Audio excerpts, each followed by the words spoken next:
Excusez-moi. J'espère que vous allez bien. Vous voyez que j'ai pris du recul avec les vidéos. Mais j'ai fait cette vidéo parce que j'ai vu une vidéo sur TikTok d'un Congolais qui est décédé, je crois, au Canada. Et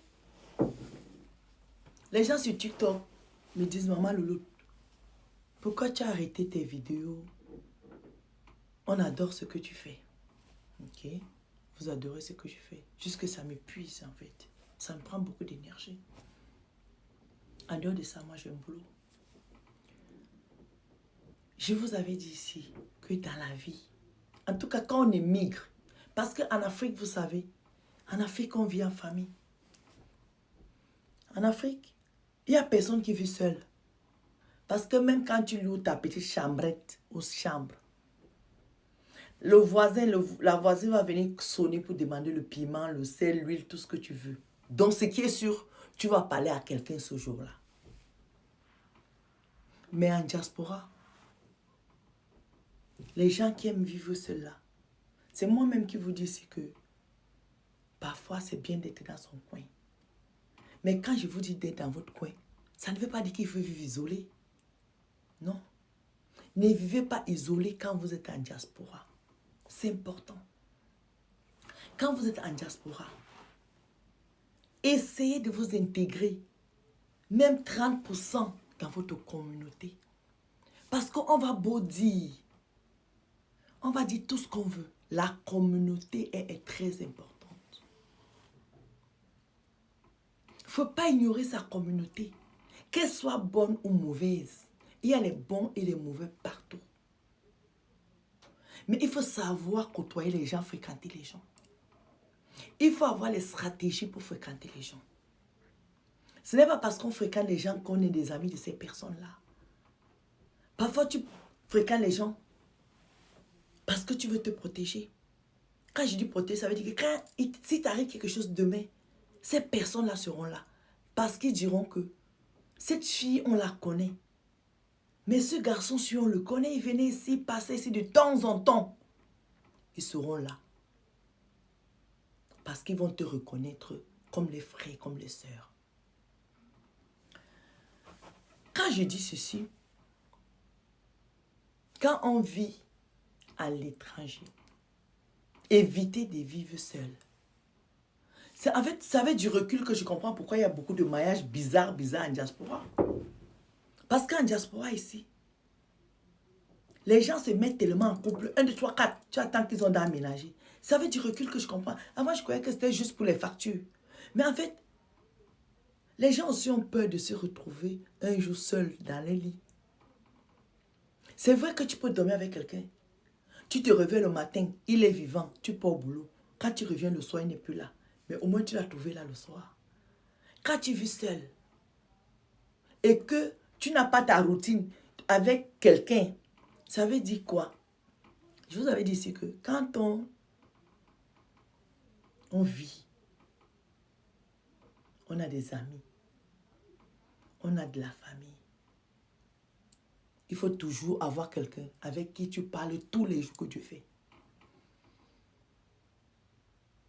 Tu dois toujours avoir quelqu'un avec qui tu parles tous les jours que tu fais. Je parle des gens qui vivent seuls. En fait, tu es en sécurité comme ça. Parce que le jour, c'est cette personne avec qui tu converses tous les jours. Le jour où il t'appelle, tu ne décroches pas. Cette personne ne peut pas passer la nuit sans venir cogner à ta porte. C'est qu'il est sorcier ou bien il est sorcière. Sauf si vous n'êtes pas dans la même ville. Mais si tu as un ami qui habite seul ou une copine qui habite seule, avec qui tu fais le Congo ça, tous les jours. Si ton ami ne décroche pas toute une journée, ça veut dire que si tu l'appelles à 8 h, jusqu'à 23 h, tu n'as pas ton ami là. Si tu l'aimes, tu vas prendre le métro, tu vas aller sonner chez lui. Ça veut dire qu'il y a un problème. Et puis, les voisins là, je ne vous ai pas dit d'être ami avec vos voisins. Mais salut vos voisins. Bonjour voisins.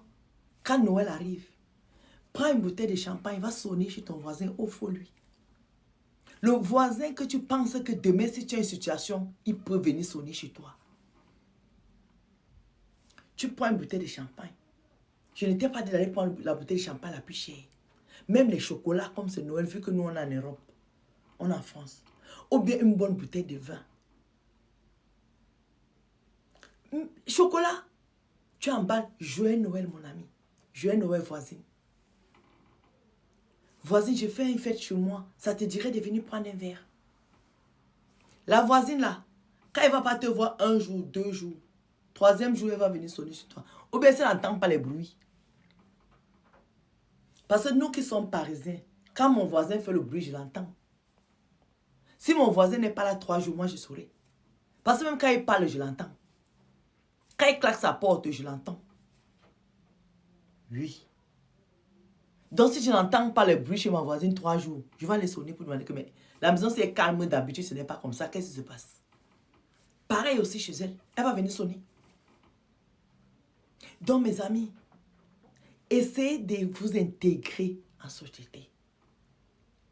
Ça vous protège. Quand j'entends que quelqu'un est décédé, on a retrouvé le corps 3 semaines après. Il était en état de décomposition. Ça, c'est quelqu'un, en fait, qui était boulot dodo. Boulot dodo. Ça veut dire que... Mais c'est quelqu'un qui ne travaille même pas. Parce que normalement, quand tu signes un contrat de travail, on te demande toujours un numéro de secours. Et le numéro de secours là, c'est pour les cas comme ça. Ça veut dire qu'un jour, si tu ne viens pas au boulot 1 jour, 2 jours, 3 jours, ils ont un numéro de secours qu'ils vont appeler. On te dit en cas d'urgence, on appelle qui? On va appeler ce numéro-là. Alors pourquoi on retrouve quelqu'un décédé des semaines après? Ça veut dire que c'est quelqu'un qui n'avait pas de vie professionnelle ni vie sociale. Donc mes amis, soyez sympathiques avec vos voisins. Soyez sympathiques avec vos collègues. Ayez la routine avec une personne ou 2 personnes avec qui vous parlez tous les jours que Dieu fait. Tous les jours que Dieu fait. Ce qui fait que le jour où cette personne ne tape au téléphone, n'arrive pas à t'ajourner au téléphone, la personne est obligée de venir sonner à ta porte. Je vais vous faire un petit Congo ça. J'ai une amie qui avait voyagé. Elle a laissé son mari à la maison. Son mari, c'est quelqu'un qui est un peu bizarre. Quand il fait ses ouais là, il est dans les nuages. Donc, quand il est dans ces nuages-là, son téléphone il ne prend pas. Et ma copine sait que son mari est comme ça. Et pendant qu'elle était en voyage, pendant 2 jours, elle n'a pas eu son mari. J'étais chez moi ici, même position comme monsieur là. Ma copine m'a appelé d'Afrique pour me dire, Sol, s'il te plaît, tu peux me rendre un service. J'ai dit quoi? Elle m'a dit que ton beau-frère, depuis 2 jours, je n'ai pas de ses nouvelles. Est-ce que tu peux aller sonner chez moi, s'il te plaît, pour voir s'il est vivant? J'ai pris mon taxi. Il était 23h, bien 23h30. Dieu merci. Ma copine habite aussi Paris. J'ai pris mon taxi, je suis allé chez elle. Pour entrer même, c'est problème. Je n'ai pas le code. Pour entrer chez eux, c'est les bibles et tout, il n'y a pas le code. Donc, j'étais obligée d'attendre quelqu'un qui va passer par le parking. Je suis passée par le parking et je suis montée chez eux. J'ai trouvé la porte entrouverte. Son gars était dans ses ouais en train de faire ses trucs là-bas. Il s'en foutait en fait. Mais elle était là-bas, elle était paniquée. Quand je suis entrée, j'ai vu la porte entrouverte. J'ai eu peur, je croyais que c'est fini. On l'a killé, que le gars est d'ailleurs. C'est pourquoi la porte est ouverte. Quand je rentre dans la maison, je rentre dans la chambre. Le gars au balcon en train de fumer sa chose.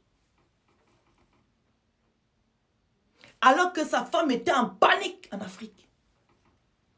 Mais elle savait qu'elle pouvait compter sur moi. Pour que j'aille voir si son mari va bien. Quand je suis sortie de là, elle était très énervée. J'ai dit au monsieur là que ça ne va pas ta tête, non? Tu te prends pour qui? Ta femme est en panique, moi, mais je viens chez toi à l'heure-ci. C'est pas normal. Et les routines. Bisous.